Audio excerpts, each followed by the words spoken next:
எல்லாருக்கும் வணக்கம். Welcome back to smart cooking Tamil. எல்லாரும் எப்படி இருக்கீங்க? இன்னைக்கு ஒரு ஸ்வீட் தான் பார்க்க போகிறோம். அதாவது முந்திரி கொத்து. குழந்தைங்கள்லேருந்து பெரியவங்க வரைக்கும் விரும்பி சாப்பிடக்கூடிய ஒரு அருமையான ஒரு ஸ்வீட்டு. அதில் இப்போ நெக்ஸ்ட் மந்த் தீபாவளி வரப்போகுது. தீபாவளிக்கு இதை நீங்கள் ட்ரை பண்ணி பார்க்கலாம். எக்ஸலண்ட்டாக இருக்கும். எனர்ஜெட்டிக்கான ஒரு ஸ்வீட் எப்படி பண்ணுறதுங்கிறத இப்போ பார்க்க போகிறோம். அந்த முந்திரி கொத்துக்கு தேவையான இன்க்ரீடியன்ட்ஸ் என்னங்கிறத பார்க்கலாம். ஒரு 200 கிராம் சிறு வைத்தம் பருப்பு மூங் தால் எடுத்து வச்சுருக்கிறேன். ஒரு 200 கிராம் கருப்பட்டி, அதாவது ஜாகரி, பனை வெல்லம் வச்சுருக்கிறேன். ஒரு அரை மூடி தேங்காய் துருவி வச்சுருக்கிறோம். கொஞ்சம் இதுக்கு தேவையான எள்ளு, சுக்கு பொடி, ஏலக்காய் பொடி, அப்புறம் ஒரு பச்சரிசி மாவு, தேங்காய் எண்ணெயில் இதை நான் பண்ண போகிறேன். இதுதான் தேவையான இன்க்ரீடியன்ஸு. செய்முறை எப்படிங்கிறத நம்ம இப்போ பார்க்க போகிறோம். இப்போ பாருங்கள், இந்த யூனிட் சூடு பண்ணியிருக்கிறேன், ப்ரீ ஹீட்டிங் பண்ணியிருக்கிறேன். அப்படியே இந்த சிறு வைத்தம் பருப்பு இதில் போட்டாச்சு. இதை வறுத்து எடுக்கிறோம். இங்கே பாருங்கள், நல்லா பியூட்டிஃபுல்லாக வறுத்தாச்சு. இந்த மாதிரி ஓரளவுக்கு அப்படி செவக்க வந்த உடனே அப்படியே எடுத்து ஒரு பிளேட்டில் கொட்டி கொஞ்சம் ஆற வச்சுருங்க. இதை அப்படியே கொஞ்சம் ஆற வச்சுருங்க. இப்போ லோ ஃப்ளேமில் இதில் இதுக்கு தேவையான தேங்காய் துருவல் போட்டு வறுக்கிறோம்.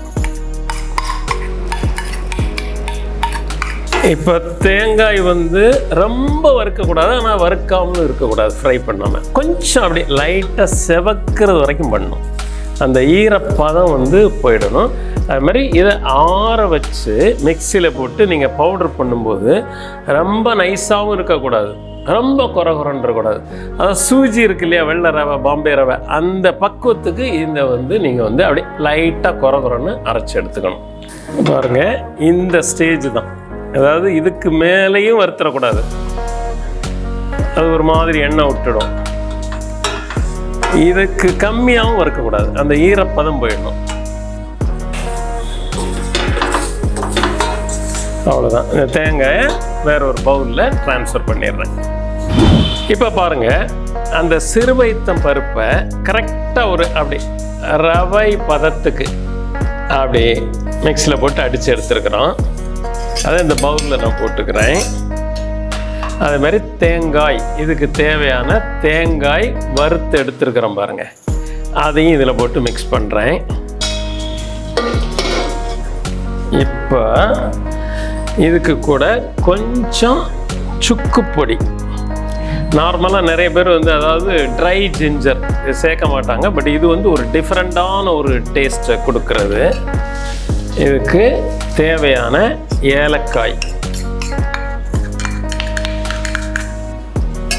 இப்போ எள்ளு ஒரு ஸ்பூன் அப்படி எள்ளு போடுங்க. எள்ளு கல் நீக்கிக்குங்க. ஒரு ஸ்பூனோ ஒரு 1.5 ஸ்பூனோ மொத்தத்தில் போட்டால் போதும். எள்ளு சில பேர் வறுத்து போடுவாங்க, வறுக்கும்போது பொரிஞ்சிடும். இது ஏற்கனவே நம்ம எண்ணெயில் போட்டு எடுக்க போகிறதுனால வறுக்க வேண்டிய அவசியம் இல்லை. இதில் இப்போ வெல்லைப்பாகு எடுத்து ஊற்ற போகிறோம். அந்த வெல்லைப்பாகுக்காக என்ன பண்ண போகிறோம்னா, இந்த யூனிட்டில் பாருங்கள், எடுத்து வச்ச அந்த கருப்பு கட்டி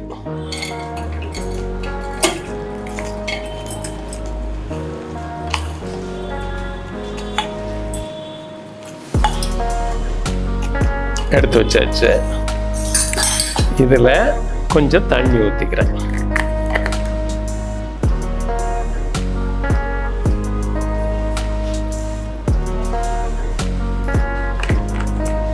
ஸ்டவ் பற்ற வைக்கிறேன். இதில் பாகு எடுக்க போகிறேன். இப்போ பாருங்கள், இதில் அந்த ஜாகரி, அதாவது கருப்பட்டியை ஃபுல்லாக அப்படியே கரைச்சி எடுத்தாச்சு. இப்போ ஸ்டவ் ஆஃப் பண்ணிட்டேன். இதில் சூடாக இருக்குது, இது சூடாக இருக்குது. இதில் கல் மண் இருக்கும், ஆகையினால் நமக்கு இதை வடிகட்டாமல் எடுக்க முடியாது. இதில் கொஞ்சம் பருப்பு நான் எடுத்து பவுடர் எடுத்து வெளியே வச்சுருக்கிறேன். தேவைன்னா ரெண்டாவது போட்டுக்கலாம். இந்த வடிகட்டியில் எடுத்து கொஞ்சம் கொஞ்சமாக அப்படி சூடாக இதில் சேர்த்துறோம். நம்ம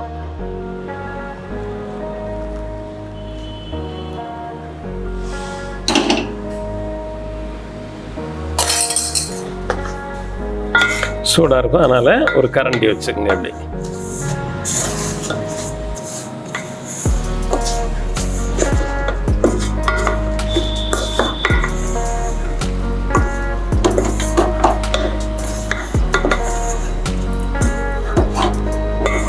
அவ்வளோதான். இந்த பக்குவத்தில் நீங்கள் வந்து அப்படி சுட சுட எடுத்து அப்படி உருண்டையாக உருட்டி வச்சிடணும். நமக்கு அப்படியே நம்ம அந்த மாவில் அழகாக அந்த வெள்ளைப்பாக ஊற்றி சுட சுட சின்ன சின்ன உருண்டைகளாக பிடிச்சி வச்சுருக்குறோம். இந்த உருண்டையை ஒரு ஃபேன் காற்றில் வந்து ஒரு 10 நிமிஷம் அப்படியே வந்து ஆற வச்சுருங்க. அப்போ தான் உங்களுக்கு அந்த உதிராமல் கிடைக்கும். அதுக்குள்ளே நமக்கு அடுத்த ப்ராசஸ் வந்து ஸ்டார்ட் பண்ணிடுவோம். இந்த மாதிரி ஒரு பவுல் எடுத்துக்கங்க. பச்சரிசி மாவு எடுத்துக்கங்க. பச்சரிசி மாவில் கொஞ்சம் அப்படியே மஞ்சள் தூள் வந்து கொஞ்சம் சேர்த்துக்குங்க. கலருக்காக தண்ணி ஊற்றுங்க. இதை வந்து ஓரளவுக்கு ஒரு தோசை மாவு பதத்துக்கு அப்படியே மிக்ஸ் பண்ணுங்க. இந்த அரிசி மாவு வந்து கொஞ்சம் நைஸாக இருக்கணும். அதாவது கொழுக்கட்டை மாவுன்னு சொல்லுவாங்களே, அது கூட நீங்கள் வந்து வாங்கிக்கலாம். இந்த மாதிரி நைஸாக இருக்கணும், பரபரன்னு இருக்கக்கூடாது. அழகாக அப்படி பேஸ்ட் மாதிரி கொண்டு வாங்க. இன்னும் கொஞ்சம் தண்ணி சேர்த்துக்கிறேன். நல்லா மிக்ஸ் பண்ணுங்கள். இது சால்ட்டெல்லாம் போடணுன்னு அவசியம் கிடையாது. சில பேர் சால்ட் போடுவாங்க. ஏன்னா நம்ம ஸ்வீட்டு தானே பண்ண போகிறோம். அதனால் இதில் வந்து சால்ட் போடணுன்னு அவசியம் இல்லை. இந்த மஞ்சள் தூள் சேர்க்குறதே இந்த கலருக்காக தான். இந்த கலர் வந்து ஒரு மாதிரி ஒரு டிஃப்ரெண்ட்டான ஒரு கலர் கொடுக்கும்.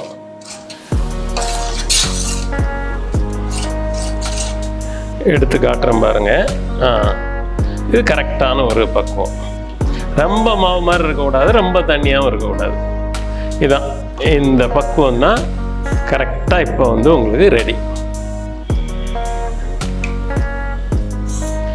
இப்போ மாவு ரெடி. நம்ம இப்போ அடுத்த ஸ்டேஜுக்கு போயிடலாம். பாருங்கள், எண்ணெய் சூடாக இருக்குது. அப்படி உருட்டி வச்சதை இந்த மாவில் போட்டு எடுத்து அப்படி இதில் போட்டுறோம்.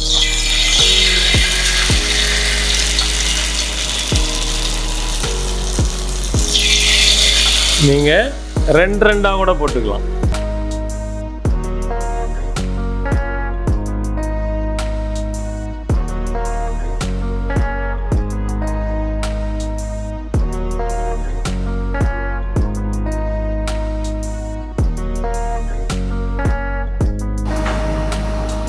பாருங்க,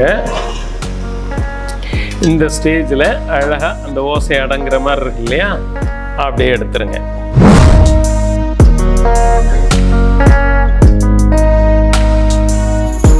மிக எளிதான சுவையான ஒரு முந்திரி கொத்து எப்படி நம்ம வீட்டில் பண்ணுறதுங்கிறத பார்த்தோம். வர்ற தீபாவளியோ எந்த ஒரு ஃபங்க்ஷன்னாலும் நீங்கள் வந்து இதை ட்ரை பண்ணி பார்த்துட்டு என்னுடைய ரிசல்ட் எப்படி இருக்குங்கிறத கமெண்ட்ஸில் கொடுங்க. ஒரு அருமையான ஒரு ஸ்நாக்ஸு நாமளே நம்ம கையினால் வீட்டில் இருக்கவங்க எல்லாரும் பண்ணி கொடுக்கலாம். மோரோவர் இதில் இன்னொரு முக்கியமான விஷயம், 1 மாதமானாலும் இது கெட்டு போகாது. இந்த ஸ்வீட் வந்து மற்ற ஸ்வீட்டு மாதிரி கிடையாது. 1 மாதமானாலும் உங்களுக்கு அப்படியே வச்சு நீங்கள் வந்து சாப்பிட்லாம். ஸோ நீங்கள் ட்ரை பண்ணி பாருங்கள். இன்னொரு நல்ல ரெசிபியோடு மறுபடியும் உங்களை சந்திக்கிறேன். நன்றி, வணக்கம்.